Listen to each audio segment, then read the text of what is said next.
Country delight బఫేలో milk start చేసాము. First పిల్లలకి ఇచ్చినప్పుడు కానీ, మేము పెరుగు తిన్నప్పుడు కానీ, మేము చిన్నప్పుడు తిన్న ఓల్డెన్ డేస్ గుర్తొచ్చాయి మాకు. మీగడ కూడా పాలు కాచాక మీగడ బాగా రావడం, అప్పుడు మా చిన్ననాటి రోజులు గుర్తొచ్చాయి అన్నమాట. నాగేశ్వర్ గారు, మీరు కవిత ప్రెస్ మీట్ ఫాలో అయి ఉంటారు. చాలా అంశాలు ఆమె చెప్పినప్పటికీ ఫైనల్గా కంక్లూడ్ చేస్తూ ఓవరాల్గా చూసినప్పుడు ఒకటే అంశం, హరీష్ రావు, సంతోష్ రావు వాళ్ళిద్దరి వల్లే పార్టీకి నష్టం జరుగుతుంది. వాళ్ళిద్దరితో జాగ్రత్తగా ఉండండి. నాన్న కేసీఆర్, అన్న కేటీఆర్, మీరు జాగ్రత్తగా ఉండండి. నేను నిజాలు మాట్లాడిన నన్ను బయటకు పంపారు, అలాంటి వాళ్ళని పక్కన పెట్టుకున్నారు, జర జాగ్రత్త. ఇది ఆమె చేస్తున్న హెచ్చరికలాగా అనిపిస్తుంది. ఏమనిపించింది మీకు ఆమె ప్రెస్ మీట్ మొత్తం చూస్తే? ఏమనిపిస్తుందండి అంటే కవితనే ఒక మాట అన్నారు, నా ఫ్యామిలీలో అనేక అంశాలు ఉన్నాయి, నేను చాలా బాధపడ్డ అంశాలు ఉన్నాయి, అవన్నీ కూడా నేను బయట పెట్టడం లేదు, ఎందుకంటే అవి ప్రజలకు అనవసరం గనక ప్రజలకు సంబంధించిన అంశాలే మాత్రమే నేను చెప్తున్నాను అన్నది. కానీ రియాలిటీలో ఇందులో ప్రజలకు సంబంధించిన అంశం ఏమీ కనిపించలేదు. అవును, ఇందులో ప్రజలకు సంబంధించిన డైమెన్షన్స్ ఏమున్నాయి? బీఆర్ఎస్లో అంతకన్నా ముఖ్యంగా కేసీఆర్ ఫ్యామిలీలో ఉండే అంతర్గత తగాదాలు, అంతర్గత పేచీలు తప్ప మరొకటి కాదు. సో దానివల్ల ప్రతిపక్షాలకు, ప్రత్యర్థులకు ఇచ్చిన ప్రతిపక్షాలు ఇప్పుడు బీఆర్ఎస్ కూడా ప్రతిపక్షాలు ఉంది కనుక ప్రత్యర్థులకు ఇచ్చినటువంటి ఆయుధం ఏంటంటే, మీరు దోచుకున్న దాంట్లో పంచుకోవడంలో మీకు పంచాయతీ ఉంది అని వాళ్ళు అనడానికి ఒక ఆస్కారాన్ని, అవకాశాన్ని ఇస్తున్నారు. నేను అనడం లేదు. అందువల్ల ఇది ఫ్యామిలీ డిస్ప్యూట్గా, పార్టీ ఇంటర్నల్ డిస్ప్యూట్ను రచ్చకెక్కించి బయట చెప్పుకున్నట్టే ఉంది తప్ప పబ్లిక్ ఇష్యూ ఏముంది అందులో పొలిటికల్ టోన్ కవిత ప్రెస్ కాన్ఫరెన్స్లో లేదు. ఆమె చెప్పినప్పుడేమో నేను ప్రజలకు సంబంధించిన అంశాలు, పొలిటికల్ అంశాలు చెప్తున్నాను అన్నారు. కానీ ఇది ఓవరాల్గా పర్సనల్ అంశాలు, ఏదైనా ఆమె ఫ్యామిలీకి సంబంధించిన లేదా పార్టీలోని ఇంటర్నల్ అంశాలు. సో అందువల్ల దీంట్లో ఆ సీరియస్నెస్ అనేది నాకు కనిపించలేదు. ఎందుకంటే మీకు పొలిటికల్గా ఒక అంశం పైన నేను ఇప్పుడు కేసీఆర్ తెలంగాణ ఉద్యమం ఎత్తుకున్న రోజు కూడా మీకు గుర్తుండే ఉంటుంది, విద్యుత్ అంశం కూడా ఆ సమయంలో కరెక్ట్గా ఆ టైంలో డిప్యూటీ స్పీకర్గా రాజీనామా చేసి ప్రెస్ కాన్ఫరెన్స్ తర్వాత తెలంగాణ ఇష్యూ ఎత్తుకున్నాడు. అవును. సో అందువల్ల ఒక ఇష్యూ పైన డిఫర్ అయ్యాలి ఒక పార్టీలో అంటే ఏదో ఒక పబ్లిక్ ఇష్యూ ఉండాలి, అది కూడా ప్రజలు అంగీకరించే ఇష్యూ ఉండాలి. ఇది మొదటిగా లోపం కనబడుతుంది. రెండవది, హరీష్ రావు, సంతోష్ రావులు సర్వం చేశారు, కేసీఆర్ కేటీఆర్లను మోసం చేస్తున్నారని. తెలంగాణ సమాజంలో ఎవరు కూడా కేసీఆర్ అంత అమాయకుడని, కేసీఆర్ మోసపోతూ ఉంటాడని, కేసీఆర్ మోసం చేయగలిగిన సామర్థ్యం ఇంకొకరికి ఉందని భావించరు. మరి కవిత చెప్తున్న అంశం కొద్దిగా ఆసక్తిగా, ఆశ్చర్యకరంగా ఉంది. కేసీఆరే కాదు, కేటీఆర్ కూడా మోసపోతున్నారు హరీష్ రావు, సంతోష్ రావుల చేతిలో అని. అందువల్ల అది something very difficult to believe. ఎందుకంటే కేసీఆర్కున్న స్టెమినా, స్టేచరు, ఆయన పర్సనల్ పొలిటికల్ ప్రొఫైల్ తెలిసిన ఎవరు కూడా అనుకోరు. కేసీఆర్ యొక్క స్వభావం తెలిసిన. అంటే నాగేశ్వర్ గారు, ఇక్కడ మూడవది, థర్డ్ ఆస్పెక్ట్ ఆమె నాకు ఒకటి అనిపించింది, పార్టీలో ఉన్న నేతల మధ్య కొంత అభద్రతా భావం క్రియేట్ చేసేలా హరీష్ రావు పై కానీ, సంతోష్ రావు పై కానీ, ఎమ్మెల్సీలు నవీన్ రావు, తర్వాత పోచంపల్లి శ్రీనివాసరెడ్డిలపై కూడా ఆరోపణలు చేశారు. దానికంటే అన్నిటికంటే ఇంట్రెస్టింగ్, ఇంకా తనకు మరో ఎమ్మెల్యే పల్లా రాజేశ్వర్ రెడ్డి చెప్పాడు ఈయన ఇక్కడ ఏదో వెంచర్ చేస్తున్నాడు అంటూ ఆయన పేరు బయట పెట్టారు. అంటే ఆ పార్టీలో ఏదో అంతా గూడుపుటాన్ని జరుగుతుంది, లేకుంటే అంతా అవినీతి జరుగుతుంది. ఇలా అది అల్టిమేట్గా మళ్ళీ బీఆర్ఎస్కే నష్టం చేకూర్చేలా ఉన్నాయి కదా ఆమె మాటలు. దాన్ని ఎలా చూడాలి మనం? అంటే బీఆర్ఎస్ తన సస్పెండ్ చేసింది కనుక బీఆర్ఎస్ను ఏదో రకంగా టార్గెట్ చేయడానికి ఆమె వ్యూహాత్మకంగా చేయొచ్చు. కానీ అది ఫస్ట్ ప్రెస్ కాన్ఫరెన్స్లో మనం ఎక్స్పెక్ట్ చేయము. ఫస్ట్ ప్రెస్ కాన్ఫరెన్స్లో ఒక పొలిటీషియన్ ఏంటంటే పబ్లిక్ ఇష్యూ, ఒక స్ట్రాంగ్ పొలిటికల్ అంశాన్నే ముందు పెట్టాలి. ఇప్పుడు మీకు ఆ నవీన్ రావుతో పంచాయతో, పోచంపల్లి శ్రీనివాసరెడ్డితో పంచాయతో, ఆ శ్రీనివాసరెడ్డి మేఘా కృష్ణారెడ్డితో కలిపి వెంచర్ చేయడమో, దానికి పల్లారాజేశ్వరి మీకు చెప్పడమో, ఇవన్నీ తెలంగాణ ప్రజలకు పెద్దగా రిలవెంట్ ఏముంటుంది చెప్పండి. రాజకీయాల్లో ఒకటి మాత్రం అనుకుంటారు, రాజకీయాల్లో చాలా అన్యాయాలు జరుగుతున్నాయి, ఘోరాలు నేరాలు జరుగుతున్నాయని. ఇది కొత్తగా తెలిసేది, రాజకీయాల్లో అవినీతి జరుగుతోంది, ఒకరు మీద ఒకరు ఆరోపణలు చేసుకుంటారు, కానీ చాలా జరుగుతోంది, ఇందులో అందరూ భాగస్వాములే అని అనుకోవడానికి అవకాశం ఉంటుంది తప్ప అంతకుమించి ఏం అవకాశం ఉంటుంది? మీరు అన్నట్టు ఆమె వ్యూహాత్మకంగా బీఆర్ఎస్లో కాస్త అలజడి సృష్టించేందుకు, ఆ పైన ఎవరైనా నాయకులు మాట్లాడాలంటే కాస్త భయం కలిగించేలా, పార్టీలో కవిత ఏ విషయాలు బయట పెడుతుందేమో అనేటువంటి ఒక అనుమానం, ఒక టెన్షన్. ఇప్పుడు రఘునందన్ రావు కూడా ప్రెస్ కాన్ఫరెన్స్లో ఆదిబట్ల భూములు, ఆ భూములు, ఈ భూములు అన్నాడు. అవును. సో చాలా భూముల గోల ఉన్నట్టున్నది అని ఆయన రఘునందన్ రావు అన్నాడు. సో ఇలా అభద్రతను, మీరు అన్నట్లు అభద్రత కన్నా కూడా ఒక రకమైన ఒక హెల్టర్ స్కెల్టర్, అంటే బీఆర్ఎస్లో ఏం జరుగుతుందని ఒక టెన్షన్ వాతావరణం, కవిత ఏది బయట పెడుతుందో, ఎవరి మీద బాంబేస్తుందో, ఎవరిది బయటకు వస్తుందో అనేటువంటి ఒక వాతావరణాన్ని క్రియేట్ చేయాలి అనేది కవిత ఆలోచన కావచ్చు. దానివల్ల పర్సనల్గా కవితకు లాభం ఉండవచ్చు, తన పైన చర్య తీసుకున్నందుకు ప్రతీకారం తీసుకున్నాను బీఆర్ఎస్కు నష్టం ఉండొచ్చు. కానీ ఒక పొలిటికల్ అంశంగా ప్రజల ముందు ఎస్టాబ్లిష్ కాదు. కవిత రాజకీయ జీవితానికి కానీ బీఆర్ఎస్ రాజకీయ ప్రతిష్టకు పెద్ద డెంటు పడదు. కవిత రాజకీయ భవిష్యత్తుకి అసలే ఉపయోగపడదు. సో ఆమె పొలిటికల్ జర్నీకి కావలసినటువంటి మెటీరియల్ మాత్రం ఈ ప్రెస్ కాన్ఫరెన్స్లో లేదు. ఏమైనా ఉంటే ఎంతో కొంత బీఆర్ఎస్కు నష్టం కలిగించడం అనే డైమెన్షన్. అంటే బయటకు వచ్చి మాట్లాడుతుందంటేనే కదా అంటే నష్టం ఉండేది. బీఆర్ఎస్ కు నష్టం కలిగించడం కంటే ఎక్కువగా ఇక్కడ హరీష్ రావుకు పొలిటికల్ గా నష్టం చేయాలని ఒక టార్గెటెడ్ గా కవిత మాట్లాడినట్లు అనిపించింది. ఎలా అంటే రేవంత్ రెడ్డి హరీష్ రావు కలిసి ఒకే ఫ్లైట్ లో ప్రయాణం చేశారు. ఆ ఫ్లైట్ లో హరీష్ రావు రేవంత్ రెడ్డి కాళ్ళు పట్టుకొని సరెండర్ అయ్యాడు. దాంతో హరీష్ రావుని రేవంత్ రెడ్డి ఏమనట్లేదు. ఇలాంటివి కొన్ని వచ్చాయి. కానీ వాస్తవానికి రేవంత్ రెడ్డిపై ఎక్కువ దాడి చేస్తుందే హరీష్ రావు. రుణమాఫీ నుంచి మొదలు పెడితే మొన్న అసెంబ్లీలో కావచ్చు, లేదంటే ఆయన ఆల్రెడీ ఫోన్ ట్యాపింగ్ కేసులో హరీష్ రావు ఉన్నాడు. ఆయన హైకోర్టుకి వెళ్ళి స్టే తెచ్చుకోవాల్సిన పరిస్థితి సుప్రీంకోర్టులో ఉంది. ఆ కేసు ఇదంతా నడుస్తుంది కదా. అంటే నిజంగా హరీష్ రావుకి రేవంత్ రెడ్డికి మధ్య అండర్స్టాండింగ్ ఉండే ఛాన్స్ ఏమైనా కనిపిస్తుందా మీకు? అంటే ఎవరి మధ్య ఏ అండర్స్టాండింగ్ ఉంది అనేది స్పెక్యులేషన్ కన్నా కూడా ముఖ్యమైన మీరు అన్నట్టు ఆమె ప్రధాన టార్గెట్ హరీష్ రావు, అందులో అనుమానం ఏం లేదు. అందువల్ల హరీష్ రావును ప్రధాన టార్గెట్ అయినా అర్థం కావాల్సింది, హరీష్ రావును బీఆర్ఎస్ ఓన్ చేసుకుంటున్నప్పుడు హరీష్ రావును టార్గెట్ చేస్తే బీఆర్ఎస్ కు నష్టమే కదా, వేరే పార్టీలో లేడు కదా హరీష్ రావు. సో అందువల్ల అనివార్యంగా బీఆర్ఎస్ కే నష్టం అవుతుంది. హరీష్ రావు వల్లనే ఈటల రాజేందర్ వెళ్ళిపోయాడు, హరీష్ రావు వల్లనే రఘునందన్ రావు వెళ్ళిపోయాడు, హరీష్ రావు వల్లనే దుబ్బాకులు ఓడిపోయారు, హరీష్ రావు వల్లనే హుజూరాబాద్ ఓడిపోయారు. ఇదంతా హరీష్ రావుకు కవితకు మధ్యలో ఉన్న పర్సనల్ పంచాయతీగా ఉన్నప్పుడు ప్రజలకి ఏం సంబంధం ఉంటుంది అన్నది పాయింట్. అందులో కంపారిటివ్లీ హరీష్ రావుకు గ్రేటర్ క్రెడిబిలిటీ ఉన్న గ్రేటర్ పాపులారిటీ అట్లీస్ట్. సో ఉన్న నాయకుడు క్రెడిబిలిటీ కూడా కంపారిటివ్లీ ఎక్కువ ఉన్న నాయకుడు, అందులో డిస్ప్యూట్ లేదు. సో అందువల్ల కవిత హరీష్ రావుని అటాక్ చేసినంత మాత్రాన కవితకు ప్రయోజనం కలుగుతుందని అనుకోను, హరీష్ రావుకు భారీగా నష్టం కలుగుతుంది అనుకోను. ఇక మిగతాది మీరు ఇప్పుడు కాళేశ్వరం కేసు రేవంత్ రెడ్డి ప్రభుత్వం సిబిఐకి అప్పచెప్పింది. కాళేశ్వరం కేసులో కేసీఆర్ వేరు హరీష్ రావు వేరు అని ఎలా విడగొట్టగలుగుతుంది కవిత? ఇప్పుడు కవిత మొత్తం ప్రెస్ కాన్ఫరెన్స్ లో కేసీఆర్ నిజాయితీ పరుడు, అవినీతి పరుడు కాదు, హరీష్ రావు సంతోష్ రావులే అవినీతి చేశారని. సో ఇది ఒకటి, సంతోష్ రావు అయితే అసలు ఆయన అధికారంలో లేడు గనక ఆయనను డైరెక్ట్గా ఆయన పైన చర్యలు తీసుకోవడం అనేది ప్రాక్టికల్గా అంత సులభం కాదు. ఇక హరీష్ రావును కేసీఆర్ను డివైడ్ చేయలేము. ఇప్పుడు అల్టిమేట్గా హరీష్ రావును టార్గెట్ చేసి కేసీఆర్ను వదిలేయగలుగుతారా? ఈ కేసులో కాళేశ్వరం కేసులో కేసీఆర్ను టార్గెట్ చేసి హరీష్ రావును వదిలేయగలుగుతారా? ఇందులో హరీష్ రావు అన్న కేసీఆర్ అన్న అప్రూవర్గా మారితే తప్ప సాధ్యం కాదు కదా. అప్రూవర్గా మారిన ప్రభుత్వం అంగీకరిస్తే తప్ప హరీష్ రావు అప్రూవర్గా మారడు, కేసీఆర్ అప్రూవర్గా మారడు. అలాంటప్పుడు వీళ్ళిద్దరిని డీలింక్ చేయాలనే కవిత ప్రయత్నం ఎట్లా సక్సెస్ అవుతుంది? అది లీగల్గా సక్సెస్ కాదు, పొలిటికల్గా కూడా సక్సెస్ కాదు. ఎందుకంటే ఒకవేళ కాళేశ్వరంలో అవినీతి జరిగిందని ఎస్టాబ్లిష్ అయితే లీగల్గా పనిష్ కావాల్సింది బోత్ కేసీఆర్ అండ్ హరీష్ రావు. పొలిటికల్గా ప్రజలు నమ్మితే లీగల్గా ఏమైనా పనిష్ కావాల్సింది బోత్ కేసీఆర్ అండ్ హరీష్ రావు. ఇది ఫ్యాక్ట్గా ఉన్నప్పుడు కవిత వాళ్ళిద్దరినీ విడగొట్టి కేసీఆర్ మాత్రం సేవ్ చేస్తున్నాను నేను, హరీష్ రావును మాత్రం వదలను అంటే ప్రాక్టికల్గా జరగదు. తర్వాత ఆమె వ్యూహాత్మకంగా రామారావు పైన ఒక్క మాట కూడా మాట్లాడలేదు వాస్తవంగా. కానీ అంతకుముందు మరి ఇప్పుడు రామారావు వ్యవహారం ఏంటి అనే క్వశ్చన్ కూడా వస్తుంది కదా. ఒక్క మాట మాత్రం వర్కింగ్ ప్రెసిడెంట్గా ఉండి నీవైనా నాకు చర్యలు తీసుకోవాలి కదా అని.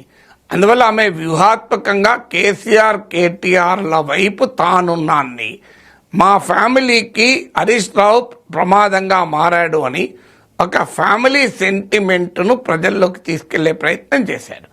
అందువల్ల ఆ ఫ్యామిలీ సెంటిమెంట్ అనేది ఇవాళ టీవీలో చూడటానికి, యూట్యూబ్లో చూడటానికి, ఎంజాయ్ చేస్తానికి మనకి ఎంటర్టైన్మెంట్ వాల్యూ ఉంటుంది ప్రజలకు, కానీ పొలిటికల్ వాల్యూ ఉండదు. ఇప్పుడు కుటుంబంలో ఏదన్నా తగాద జరుగుతుందంటే పక్కింటోడు చెవిట్ల తీది వింటాడు, అట్లనా అని.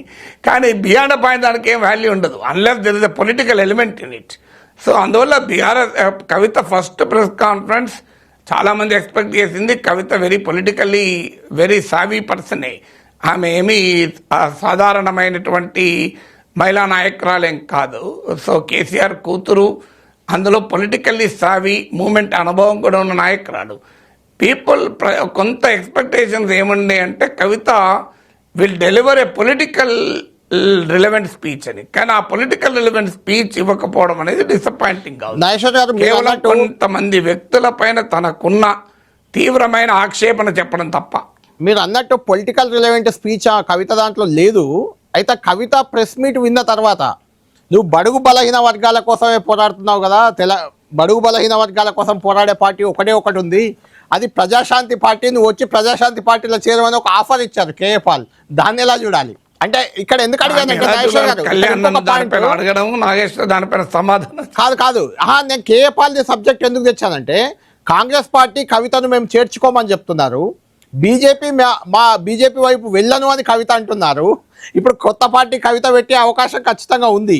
ఆమె కొత్త పార్టీ పెడితే ఆ పార్టీకి భవిష్యత్తు ఎలా ఉండబోతుందని. అంటే కేపాల్ కవితకే ఫస్ట్ ఆహ్వానం పలకలేదు. గుర్తుంటే ఆయన పవన్ కళ్యాణ్ కు పలికినట్టు గుర్తు నాకు.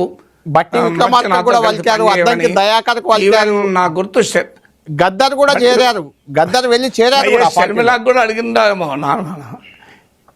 చేరారు కదా. గద్దర్ చేరడం కాస్త కొంత క్రెడిబిలిటీ ఇవ్వడానికి పనికి వస్తుంది అనుకొని చేర్చుకోవచ్చు, కానీ గద్దర్ ఎందుకు చేరాడు ఇప్పటికీ ఎవరికి ఆ గద్దర్ని అభిమానించే మీలాంటి వాళ్ళు, నాలాంటి వాళ్ళకి కూడా అర్థం కాదు. సో బట్ ఒకటి ప్రజాశాంతి పార్టీని కానీ కేపాల్ని తక్కువ చేయడానికి కాదు. సో డెఫినెట్గా కాస్త ఈ పొలిటికల్ సీరియస్నెస్లో స్ట్రెస్ బస్టర్గా ఉపయోగపడుతుంది కవితకు కూడా. కేపాల్ ఆహ్వానం వల్ల ఆమె కొంత స్ట్రెస్ రిలీవ్ అయ్యడానికి పనికొస్తుంది.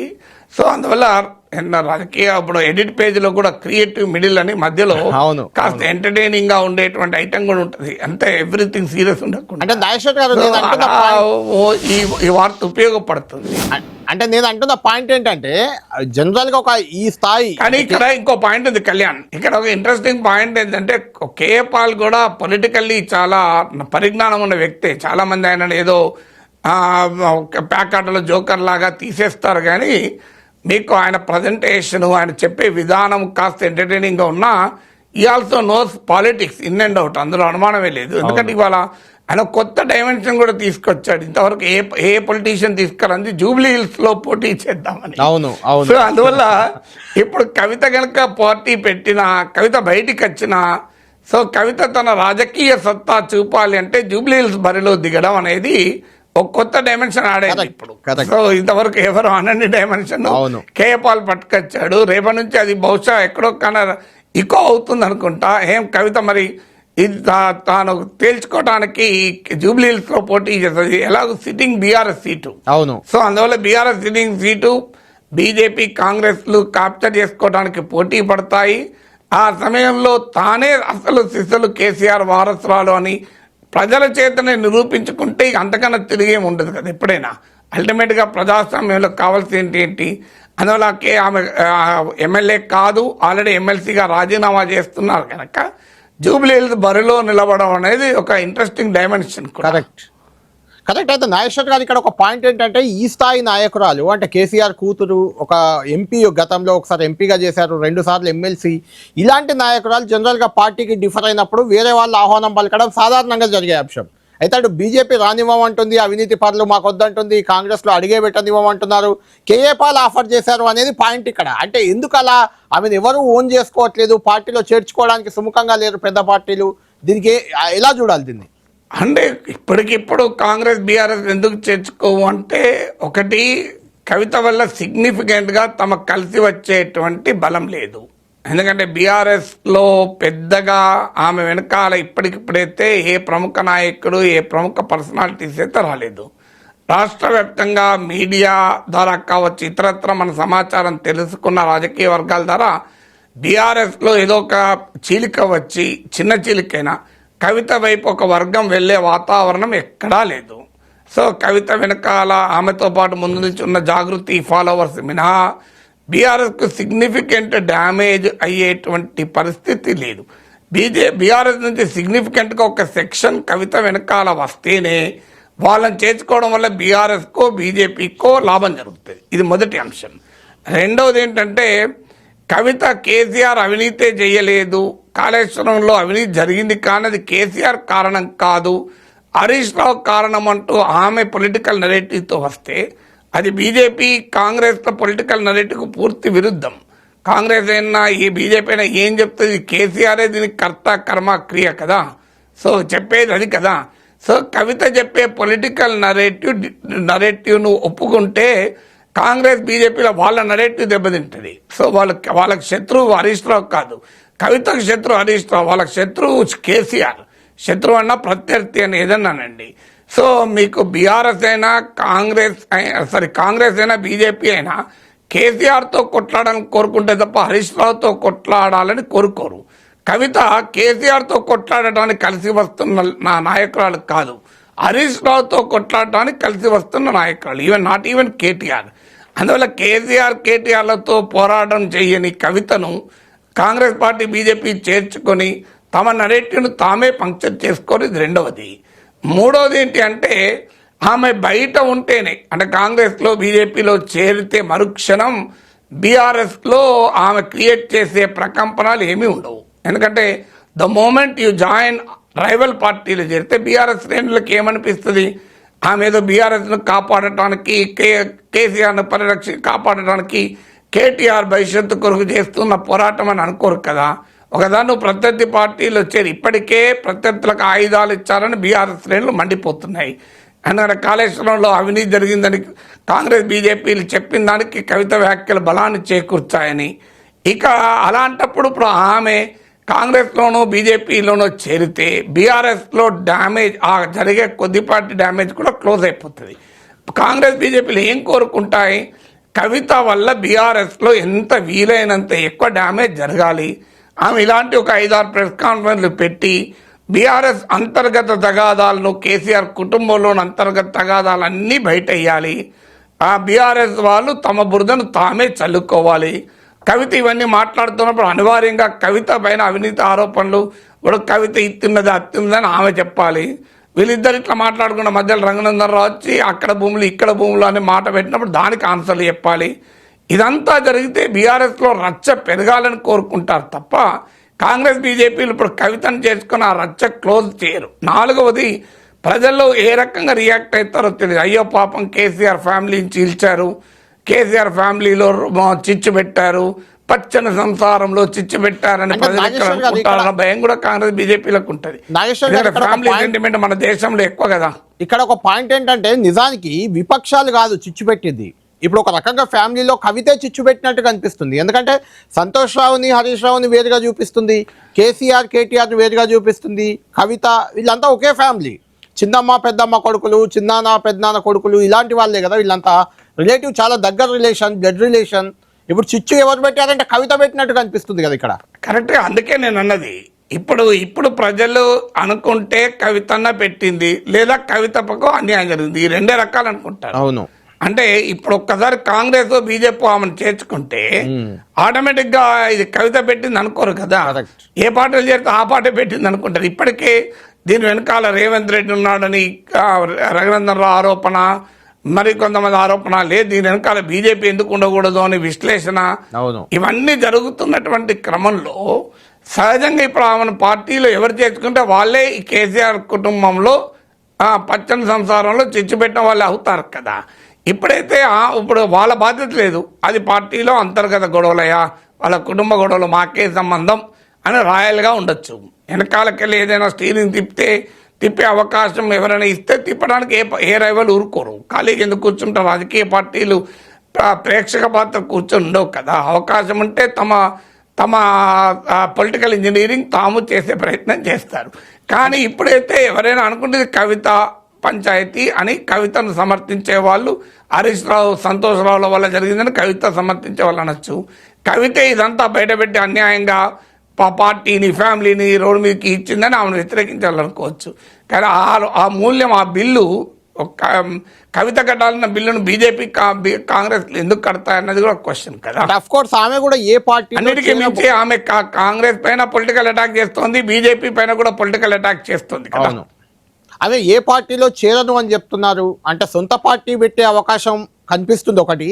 రెండోది కేసీఆర్ కేటీఆర్ను పల్లెత్తు మాట అనలేదు కాబట్టి మళ్ళీ బీఆర్ఎస్లోకి వచ్చే అవకాశం కూడా అంటే ద్వారాలు అలా ఉంచుకుందా, ఎలా చూడాలి దీన్ని? అంటే ద్వారాలే ఉంచాలనుకుంటే ఇంత ద్వారాలు తెరిస్తే మూసేస్తానికి స్కోప్ ఉంటుంది. తెరవలేదు, ఆమె విడగొట్టేసింది కదా, తీసి నట్లు బోల్టులో తీసి పక్కకు పడేసింది కదా. సో ఇంత డ్యామేజ్ జరిగినాక ఇప్పుడు ఆమె బీఆర్ఎస్లో చేరడం అంత ఈజీ కాదు, ఆమెను చేర్చుకోవడం అంత ఈజీ కాదు. అంటే ఇమీడియట్గా భవిష్యత్తులో ఏం జరుగుతుంది అనేది ఎవరు చెప్పగలం. చాలా చాలా పర్మిటేషన్స్ అండ్ కాంబినేషన్స్ ఎప్పుడైనా జరగచ్చు.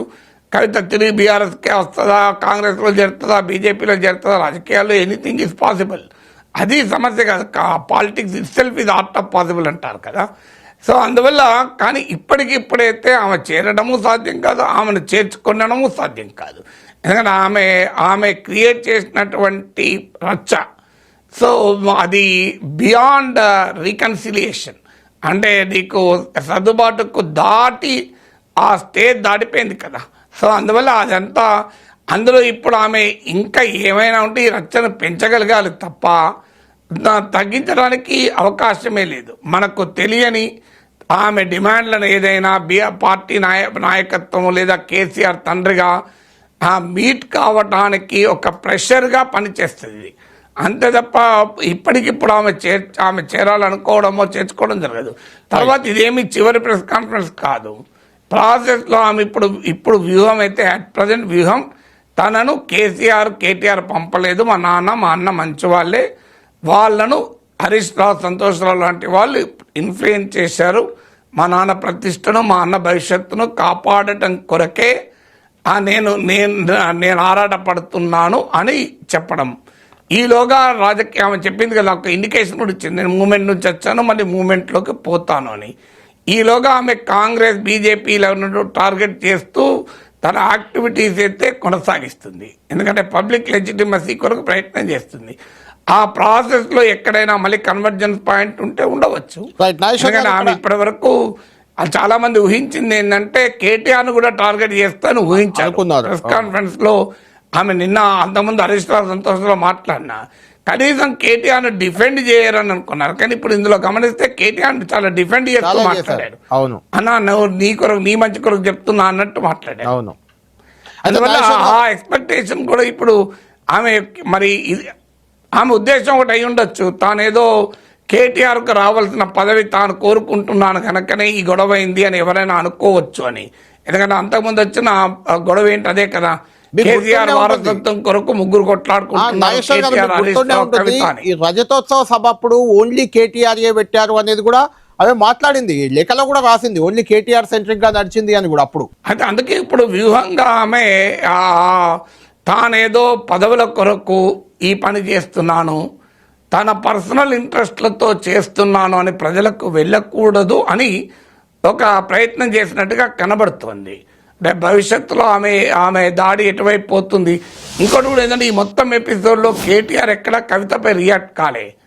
సో అందువల్ల ఇప్పుడు కేటీఆర్ రియాక్ట్ కాకముందు కవిత రియాక్ట్ అయితే దాని డ్యామేజ్ కూడా ఉంటుంది అని కూడా అనుకోవచ్చు, పాసిబిలిటీ. ఇప్పుడున్న పొలిటికల్ సిగ్నిఫికెన్స్ పోయింది కూడా అక్కడే. అంటే కేటీఆర్ పై ఆమె ఇక ముందు కూడా అంటే ఈరోజు సిచ్యువేషన్ చూస్తే కేటీఆర్ పై ఆమె రియాక్ట్ అయ్యే అవకాశం ఇక ముందు కూడా లేనట్టే కనిపిస్తుంది. అయితే ప్రధానంగా ఆమె చేసిన ఒక వ్యాఖ్య 2-3 పాయింట్లు. ఒకటి, కేసీఆర్ను ఓడగొట్టేందుకు హరీష్ రావు ప్రయత్నించారు, కేటీఆర్ను ఓడించేందుకు హరీష్ రావు ప్రయత్నించారు, రఘునందన్ రావుకు హరీష్కి మధ్య పచ్చగడ్డి వేస్తే బగ్గుమంటది, అలాంటి రఘునందన్ రావును గెలిపించేందుకు ప్రయత్నించారు హరీష్ రావు. ఏంటి వీటిని ఎలా చూడొచ్చు ఈ కామెంట్లని? ఏమున్నది, మనకు మీకు నాకు రాజకీయ విశ్లేషణకు ఉపయోగపడే పాయింట్స్ తప్ప పొలిటికల్ సిగ్నిఫికెన్స్ ఏముంటుంది. దుబ్బాక ఎలక్షన్ జరిగిపోయి చాలా ఏళ్ళైంది. అవును. సో రఘునందన్ రావు బీఆర్ఎస్లోకి వెళ్ళిపోయి చాలా రోజులు అయిపోయింది. సో ఈ హిస్టరీలోకి వెళ్ళడం అనేది ఒక బుక్ రాసే వాళ్ళకు సమాచారం ఫుట్ నోట్స్గా ఉపయోగపడుతుంది. నాలాంటి ఒక ఆర్టికల్ రాసడానికో టీవీలో మాట్లాడడానికో కొద్ది నేపథ్యము బ్యాక్గ్రౌండర్ ఇవ్వడానికి పనికొస్తుంది తప్ప పాస్ట్ ఎప్పుడు కూడా ఎక్కువగా పనిచేయదు. ఫ్యూచర్ ఏంటి అనేది ఉండాలి కదా. అవును. సో అందువల్ల అప్పుడు ఇది జరిగింది ఇప్పుడు ఇది జరిగింది అని చెప్పడం ద్వారా రాజకీయాల్లో దాని ప్రాధాన్యత ప్రజలకేం సంబంధం. సో ఇప్పుడు హుజూరాబాద్ను ఓడించడానికి కేసీఆర్లో హుజూరాబాద్లో ఈటల రాజేందర్ను ఓడించడానికి కేసీఆర్ చేయని ప్రయత్నం అంటూ ఏది లేదు కదా. సో మామూలు ప్రయత్నం చేశారు ఆ కేసీఆర్. అందరికీ తెలుసు, బీఆర్ఎస్లో ఎవరినైనా తెలుస్తుంది. అయినా ఈటల రాజేందర్ గెలిచి వచ్చాడు.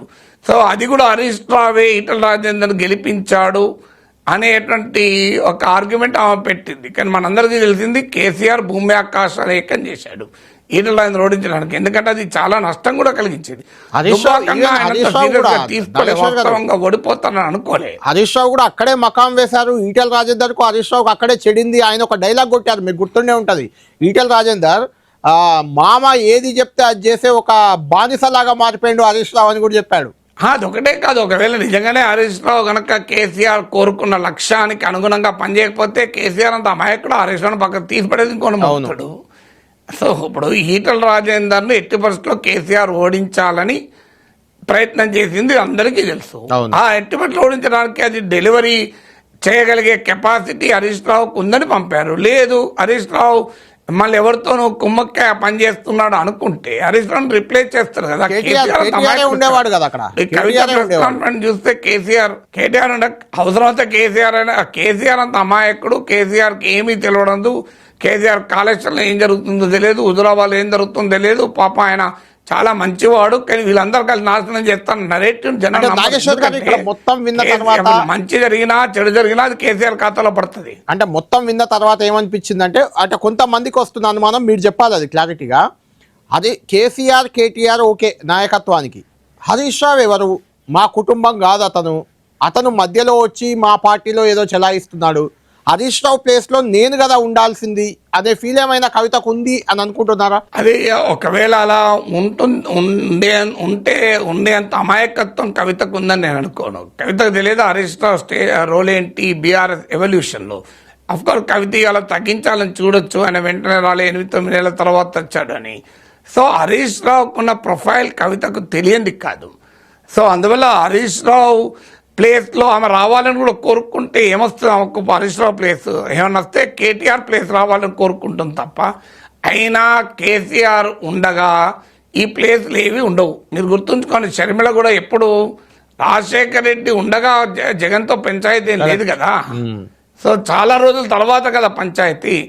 అందువల్ల హరీష్ రావుకు తెలిసిన సన్నిహితులు ఎవరైనా హరీష్ రావు పాలిటిక్స్ను ఫాలో అయిన ఎవరికైనా తెలుసు కేసీఆర్ పై హరీష్ రావు తిరుగుబాటు చేస్తాడని ఎవరూ అనుకోము. సో అందువల్ల కేసీఆర్ ఇప్పుడు హరీష్ రావుకి ఇచ్చింది ఏంది, కవితకి ఇవ్వండి ఏంది, ఆ హరీష్ రావు ప్లేస్ను కవిత లాక్కోవడానికి. సో అందువల్ల ఇంకొకటి పాయింట్ కూడా ఉంది ఇందులో కళ్యాణ్. ఇదంతా బీఆర్ఎస్ ఓడిపోయిన 15 నెలలకో 16 నెలలకో మాట్లాడితే ఇవన్నీ అప్పుడు మాట్లాడిన సమయంలో మాట్లాడక ఇప్పుడు మాట్లాడితే కూడా రిలవెన్స్ ఉండదు. ఇప్పుడు బీఆర్ఎస్ ఏం అధికారంలో లేదు, హరీష్ రావు మంత్రి కాదు, కేసీఆర్ ముఖ్యమంత్రి కాదు. So what is its relevance today అన్న క్వశ్చన్ కూడా వస్తుంది కదా. ఫ్లాష్ బ్యాక్ సినిమాలో మనం ఎక్కువ ఫ్లాష్ బ్యాక్లు ఉన్నాయనుకోండి, సినిమాలో ప్రేక్షకులు చిరాకు పడతారు, ఇన్ని అడ్డగోలుగా ఫ్లాష్ బ్యాక్లు ఏంటయ్యా అంటారు. ఇప్పుడు ఈ ఫ్లాష్ బ్యాక్లు ఎక్కువ ఉన్నాయి కదా. నాగేశ్వర గారు ఒక ఇంట్రెస్టింగ్ ఒక అప్డేట్ ఇది. కవిత ప్రెస్ మీట్ 12 గంటలకు స్టార్ట్ అయింది, దాదాపు అరగంట పాటు 45 మినిట్స్ వరకు అయింది. ఆ 45 నిమిషాల పాటు ఫామ్ హౌస్లో 12 గంటల వరకు ఫామ్ హౌస్లో కేటీఆర్తో సహా మిగిలిన ఇంపార్టెంట్ లీడర్లు జగదీష్ రెడ్డి, ప్రశాంత్ రెడ్డి ఇలాంటి వాళ్ళందరితో అక్కడ భేటీ అయ్యారు. కవిత ఏం చెప్తుంది ఏంటి అని ఎలా ముందుకెళ్లాలన్నది చర్చించారు. కానీ కవిత ప్రెస్ మీట్ ప్రారంభమైన 12 గంటలకు సరిగ్గా 12 గంటలకి వాళ్ళందరినీ వదిలేసి అక్కడ ఆయన ఫామ్ హౌస్లో వ్యవసాయ క్షేత్రంలో ఆ ప్రెస్ మీట్ చూడకుండా ఆయన ఆ పచ్చని పంట పొలాలు చూస్తూ అక్కడికి వెళ్ళి పరిశీలించినట్లు మనకు ఒక సమాచారం, ఒక అప్డేట్ అందుతుంది. అంటే కవిత ప్రెస్ మీట్లో ఏం చెప్తుంది, ఏం చేసింది ఆయన పట్టించుకోలేదు, అసలు దాని గురించే ఆలోచించలేదు, దాన్ని చూడలేదు అనే ఒక సమాచారం మనకు పక్కాగా అందుతుంది. దీన్ని ఎలా చూడాలి ఈ నాగేశ్వర్ గారు? కవిత ఏం చెప్తుంది, అసలు ఏం చెప్పింది అనేది అనవసరం పట్టించుకోకుండా కేసీఆర్ వెళ్ళడాన్ని ఎలా చూడాలి? అలా కేసీఆర్ పట్టించుకోలేదు అన్నది సమాజానికి తెలిపాలని అనుకోవచ్చు కేసీఆర్. అందువల్ల ఆయన నిజంగానే చూడకుండా పచ్చని పొలాలు చూస్తూ కేసీఆర్ ఇస్ జస్ట్ ఇగ్నోర్స్ అనేటువంటి పొలిటికల్ సిగ్నల్ పంపవచ్చు. లేదా ఆయన అక్కడే కూడా మిగిలిన లీడర్లు అంతా అక్కడే ఉన్నారు, వాళ్ళందరినీ వదిలిపెట్టి కేసీఆర్ వెళ్ళారు అంటే అక్కడ ఉన్న లీడర్లు చెప్పిన సమాచారం ఇది. ఏ కేసీఆర్ అదే కేసీఆర్ కావాలంటే మొబైల్ ఫోన్లో చూసుకుంటూ కూడా పొలాలు తిరగచ్చు, అది సమస్య కాదు కదా. కానీ అలాంటి పొలిటికల్ సిగ్నల్ పంపాలని కేసీఆర్ కోరుకున్నాడని నిజం. అయినా KCR is a political leader, BRS party. కవిత ఏం మాట్లాడిందో తెలుసుకోకుండా ఉండాలని కేసీఆర్ కోరుకుంటాడని అనుకోను. కవిత ఏం మాట్లాడిందో తెలియకుండా రాజకీయ వ్యూహాలు ఎక్కడ ఉంటాయి? అదే జరగాలంటే అసలు వీళ్ళంతాపై ఫామ్ హౌస్ లో ఎందుకు కూర్చోవాలి? అలాంటప్పుడు కేటీఆర్, జగదీష్ రెడ్డి వీళ్ళందరూ ఫామ్ హౌస్ పోవాల్సిన అవసరమే లేదు కదా, ఎవరింట్లో వాళ్ళే ఉండి చూసుకోవచ్చు కదా. కవిత ప్రెస్ కాన్ఫరెన్స్ గురించి అక్కడికి పోయారంటేనే కేసీఆర్ తో చర్చించడానికే కదా. మరి కవిత ఏమన్నదో కూడా పట్టించుకోకుండా కేసీఆర్ తో ఎలా చర్చిస్తారు? అది సాధ్యమయ్యే పనే కాదు కదా. ఇంకో ఫ్యాక్టర్ ఉండొచ్చు, కవిత ఏమన్నదో తర్వాత తెలుసుకోవచ్చు, కానీ ఆమె మాట్లాడేది చూడాలని ఆయన కోరుకోలేదు అని అనుకోవచ్చు కదా. అంటే మాట్లాడేది చూడడం భరించలేకపోవచ్చు కూడా. అదే తండ్రి కూతురు కదా, మనం అవునన్నా కాదన్నా. ఇప్పుడు నా కూతురు నా పైన ప్రెస్ కాన్ఫరెన్స్ పెడితే నేను చూడగలను, అదే అంటున్నాను, సాధ్యం కాదు. అవును. సో అదేదన్నా ఉంటే ఎమోషనల్ సెంటిమెంట్ ఉంటే ఉండవచ్చు, పొలిటికల్ సిగ్నల్ కూడా పంపించదలుచుకోవచ్చు, రెండు ఉండొచ్చు. కానీ కవిత ఆ కదలికల్ని కేసీఆర్ పట్టించుకోడు అని అనుకోవడానికైతే వీల్లేదు, ఎందుకంటే అది పట్టించుకోవడానికే కదా ఇంత వ్యూహరచన చేసేది. అవును. నాగేశ్వర్ గారు, ఫైనల్ గా కంక్లూడ్ చేద్దాం. అంటే తెలంగాణలో, ముఖ్యంగా తెలంగాణ రాజకీయాల్లో గమనిస్తే టీఆర్ఎస్ ఇప్పుడు బీఆర్ఎస్ గా మారింది. ఆఫ్ కోర్స్ అంతకుముందు టీడీపీ, మధ్యలో చాలా పార్టీలు, తెలంగాణ సాధన సమితి నరేంద్ర, లేకుంటే తల్లి తెలంగాణ విజయశాంతి, లేదంటే టీపీఎస్ తెలంగాణ ప్రజా సమితి దేవేందర్ గౌడ్, తర్వాత తెలంగాణ విమోచన సమితి, గద్దర్ ఒక పార్టీ, చెరుకు సుధాకర్ మా ఇంటి పార్టీ అని చెరుకు సుధాకర్ ఒక పార్టీ, ఇలా చెప్పుకుంటే నవ తెలంగాణ దేవేందర్ గౌడ్ పార్టీ, షర్మిల లేటెస్ట్గా షర్మిల పార్టీ, వైఎస్ఆర్టీపీ, ఇలా ఇన్ని పార్టీలు వచ్చాయి, ఏది కూడా నిలబడలేదు. తెలంగాణ జనసమితి కోదండరామ్ గారిది స్టిల్ ఉంది, అది ఆ పార్టీ ఇంకా ఉంది కూడా, కానీ ఏ పార్టీ అంత ఉనికిలో లేదు, పెద్దగా ప్రభావం చూపలేదు. నిజంగానే రేపు కవిత ఒక పార్టీ పెడితే దాని ప్రభావం, దాని ఉనికి ఏ మేరకు ఉంటుందంటారు తెలంగాణలో? అన్న జ్యోతిషాలు చెప్పలేం, కానీ ఇవాళ ఒకవేళ ఆమె పార్టీ పెట్టాలి అనుకుంటే ఇవాళ ప్రెస్ కాన్ఫరెన్స్ అయితే ఒక డిజాస్టర్. ఒక పొలిటికల్ విశ్లేషకుడుగా చెప్పి నాకేమీ కవిత పార్టీ పెట్టద్దని లేదు, పెట్టకూడదని లేదు, కవిత పైన నాకేం ప్రత్యేకమైన అనుకూలత లేదు, వ్యతిరేకత లేదు. ఎందుకంటే I'm not a participant in that politics, I'm only a commentator, not even an umpire. నేను ఎంపైర్ని కాదు, ప్రేక్షకుని కాదు, ఐఎమ్ జస్ట్ ఏ కామెంటేటర్. కనుక సో ఒక పొలిటికల్ పార్టీ పెట్టడానికి ఉపయోగపడే ప్రెస్ కాన్ఫరెన్స్ అయితే కాదు, అంతవరకు ఖచ్చితంగా చెప్పగలను. ఎందుకంటే ఒక పొలిటికల్ పార్టీ సక్సెస్ కావాలంటే ఒక లీడర్, ఒక బలమైన నరేటివ్, ఒక బలంగా పర్సెప్షన్ బిల్డ్ చేయడం, ఓ బలమైన కాజ్ ఉండాలి, ఒక బలమైన ఐడెంటిటీ ఉండాలి, తన పొలిటికల్ స్పేస్ని డిఫైన్ చేసుకోవాలి. అంటే అందువల్ల అది సొసైటీతో లింక్ అయి ఉండాలి. ఇప్పుడు కవిత ప్రెస్ కాన్ఫరెన్స్ అంతా సొంత పంచాయతీ, ఆమె పర్సనల్ ప్రాబ్లం, పార్టీలో ఆమెకు ఇతరులకు మధ్య విభేదాలు, ఫ్యామిలీలో విభేదాలు తప్ప జనం గోల కానప్పుడు జనం ఎందుకు పట్టించుకుంటారు? అందువల్ల ఆమె పార్టీ పెడతానని ఇంకా ప్రకటించలేదు, కానీ పెట్టక తప్పదు, ఎందుకంటే ఆమె రాజకీయ క్షేత్రంలో ఉంటుంది కనుక. So unless and until something big patch up జరిగితే అదైతే బియాండ్ స్టేజ్ దాటిపోయినట్టుగా అనిపిస్తుంది. బట్ స్టిల్ పార్టీ పెట్టాలి అనుకున్నప్పుడు ఒక హెడ్ స్టార్ట్, బిగినింగ్ అంటారు. ఇప్పుడు ఏదన్నా ఒక దానికి శంఖారావం పూరించాలి కదా, సో యుద్ధానికి ముందు ఆ శంఖారావం లాగా ఇది కనబడం లేదు. నాగేశ్వర్ గారు, ఇక్కడ ఒక పాయింట్ ఏంటంటే జగన్ పై కోపం వచ్చి తెలంగాణలో షర్మిల పార్టీ పెట్టినట్టే హరీష్ రావు మీదనో సంతోష్ కుమార్ మీదనో కోపం వచ్చి కేటీఆర్కి కేసీఆర్కి వాళ్ళ మీద ప్రేమ ఉంది, వాళ్ళకు వ్యతిరేకంగా ఈమె పార్టీ పెట్టి ఒక బీసీ నినాదాన్ని ఎత్తుకుంటే, అంటే ఆమె బీసీ కులం కాదు, బీసీ నినాదంకు నీకేం సంబంధం అని ఆల్రెడీ ప్రశ్నలు వస్తున్నాయి, కాబట్టి అది వర్కౌట్ అవుతుందా? అది అందుకంటున్నాను. ఇప్పుడైతే ఇప్పుడు వరకు ఆమె పొలిటికల్ యాక్షన్స్, ఆమె పొలిటికల్ ప్రొనౌన్స్మెంట్స్ ఆమె పొలిటికల్ ప్రాజెక్టుకు ఉపయోగపడే రకంగా స్థాయిలో లేవు. ఆమె చెప్పే ఇష్యూస్ కావచ్చు, ఆమె చెప్పే కాజెస్ కావచ్చు, ఆమె ఏలెత్తి చూపుతున్న వ్యక్తులు కావచ్చు, ఇవేవి కూడా ఒక బలమైన రాజకీయ పార్టీ ఏర్పాటు భూమికకు ఉపయోగపడవు.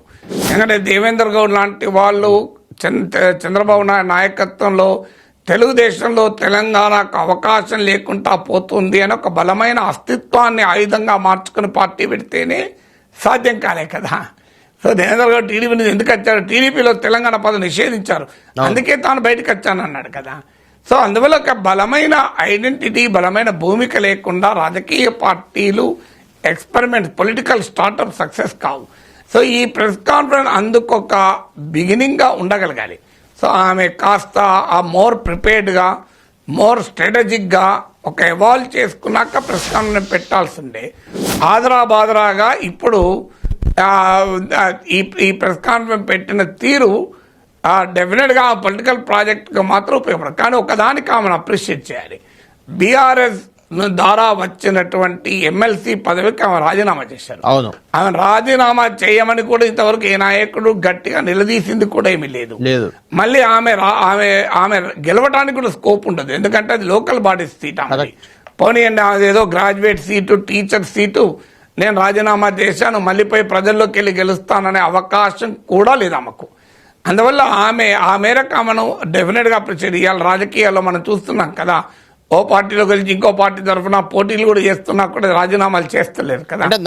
అందువల్ల ఆ పొలిటికల్ మొరాలిటీని మాత్రం పాటించినందుకు అభినందించాలి. అంటే నాగేశ్వర గారు దాన్ని ఒక స్ట్రాటజీ లాగా చూడకూడదా? ఎందుకంటే మీకు గుర్తుండే ఉంటుంది, కేసీఆర్ గారు పదే పదే ఇదే అస్త్రాన్ని ప్రయోగించారు.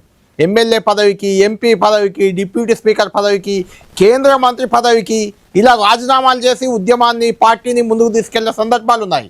అలాంటి స్ట్రాటజీ ఏమన్నా కనిపిస్తుందా ఇందులో? అదే కేసీఆర్ తెలుగుదేశం నుంచి, కాంగ్రెస్ నుంచి, ముఖ్యంగా కాంగ్రెస్ నుంచి తెలుగుదేశం నుంచి ఎమ్మెల్యేలను లాక్కున్నప్పుడు వాళ్ళందరి చేత రాజీనామా చేయించి పోటీ పెట్టించి టీఆర్ఎస్ను మరింత ముందుకు తీసుకుపోవాలి అనే స్ట్రాటజీ ఫాలో కాలే. మీరు గమనిస్తే ఇవాళ కాంగ్రెస్ పార్టీ రేవంత్ రెడ్డి కూడా తమ పార్టీలోకి వచ్చిన బీఆర్ఎస్ ఎమ్మెల్యేలందరినీ రాజీనామా చేయించి హైదరాబాద్ గడ్డపై కూడా మాకు బలం ఉంది అని ప్రజలకు చూపెట్టి కాంగ్రెస్ పార్టీని మరింత ముందుకు తీసుకెళ్దామన్న స్ట్రాటజీని ఫాలో కావడం లేదు కదా.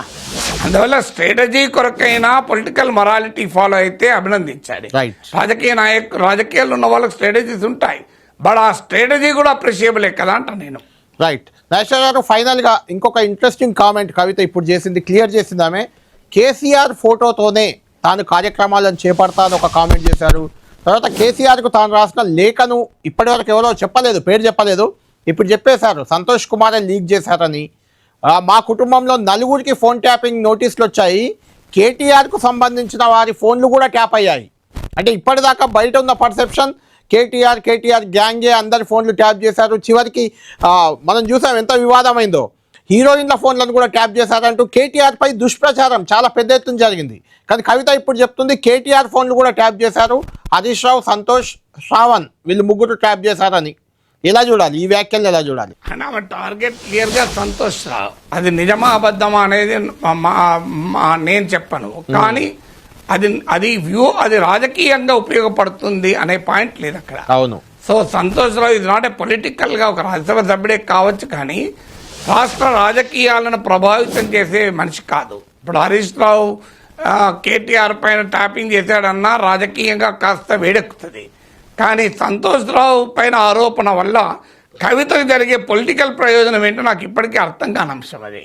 అందువల్ల ఆమె వ్యూహాత్మకంగానే కేటీఆర్ను కూడా ఓన్ చేసుకోవాలని అనుకున్నాక సహజంగానే ఇదే మాట్లాడాల్సింది. ఇప్పుడు అంటే ఇప్పుడు కేటీఆర్ను పైన కూడా టెలిఫోన్ ట్యాపింగ్ సంతోష్ రావు చేయించాడని, ఇలా సంతోష్ రావు ఫ్యామిలీలో పార్టీలోని అత్యున్నత నాయకత్వంలోనే ఒక అలజడి క్రియేట్ చేయాలన్నది ఆమె వ్యూహంగా కనబడుతుంది. అందుకే పోచంపల్లి శ్రీనివాసరెడ్డి గురించి నాకు రాజేశ్వర్ రెడ్డి మెసేజ్ పంపాడని చెప్పి మా ఫోన్లో మెసేజ్ ఇప్పుడు కూడా ఉంది అన్నట్టు మాట్లాడారు కదా.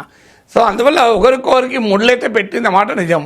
ఈ ముడులు మీరు ఇప్పుకోవడానికి తంటాలు పడాలి అని, కానీ అల్టిమేట్గా అది ఏమవుతుంది అంటే it doesn't make any political meaning. అది సమస్య. రాజకీయాల్లో రాజకీయ అర్థాలు ఉండాలి, సో మీకు చాలా సందర్భాల్లో పెద్ద పెద్ద పంచాయతీలు కూడా చాలా ఆ మేజర్ పంచాయతీకి రిలవెంట్ లేని, ఇప్పుడు ఇద్దరు కలిసి ఈ భూముల పంచాయతీ గురించి కొట్లాడుకుంటున్నారు అనుకోండి, ఈ భూమి నాదంటే ఈ భూమి లేదా ఆస్తుల పంచాయతీ గురించి కొట్లాడుకుంటున్నారు.